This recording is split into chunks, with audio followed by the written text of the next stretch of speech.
Hi everyone, আমি সুপ্রিয়া নতুন একটা ভিডিও নিয়ে চলে এসেছি। তবে এবারের ভিডিওটা একটু অন্যরকম। ভিডিওটা দেখেই বোঝা যাচ্ছে একটা বড় বিল্ডিংয়ের ভিডিও।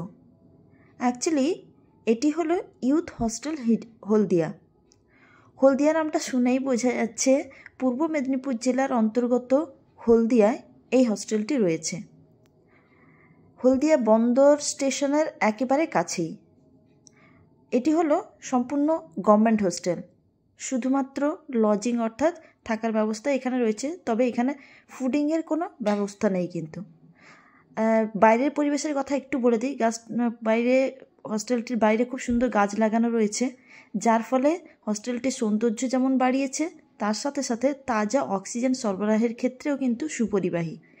যাই হোক, এবার হস্টেলটির ভেতরেই ঢুকছি এবং সে সম্পর্কে কিছু বলি। এখানে এসি এবং non AC available, non AC রুমগুলো অ্যাভেলেবেল। আর সত্যি কথা বলতে কি, রুমের উইন্ডোগুলো এত বড়, বেশ বড়, আর উইন্ডো থেকে বাইরের পরিবেশটা দেখতে খুব ভালো লাগে। যেমন চোখ জুড়িয়ে যায়, তেমনি মন খারাপ থাকলেও নিমেষের মধ্যে মন খারাপ উধাও হয়ে যায়। আমি এখানে 3 দিন মতোই ছিলাম। তো যেহেতু শীতকাল ছিল, তাই আমি নন এসি রুমই বুক করেছিলাম। আর সত্যি আমার ভীষণ ভালো লেগেছে এখানটায়। আর আমি যে রুমটায় ছিলাম খুব ভালো, খুব পছন্দের রুম আমার।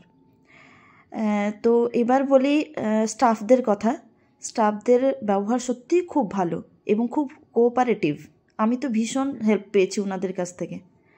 তবে একটা ব্যাপার আমার একটু কেমন একটা যেন লেগেছে, সেটা হচ্ছে এই রুমগুলো বুক করার জন্য অফলাইনের কিন্তু কোনো সিস্টেম নেই। আর রুম বুক করার জন্য শুধুমাত্র অনলাইনেই বুক করতে হবে। আপনারা ওয়েবসাইটে গিয়ে ইউথ হোস্টেল লিখে সার্চ করলেই কিন্তু চলে আসবে, আর ওই লিঙ্ক ধরেই কিন্তু রুম বুক করতে হবে। আর আমি রুম বুকিংয়ের জন্য ফোন নাম্বার, অ্যাড্রেস সব কিছু কিন্তু দিয়ে দিয়ে দিচ্ছি। ওভারঅল নিশ্চিন্তে থাকার জন্য একদম বেস্ট চয়েস। আমার তো বেশ ভালো লেগেছে, কারণ রুমের মধ্যে সব কিছুর যে পরিপাটি ব্যবস্থা সত্যি খুব অসাধারণ, ভীষণ ভালো লেগেছে। আপনারা আসুন, আমার তো ভালো লেগেছে, আশা করি আপনাদেরও ভালো লাগবে।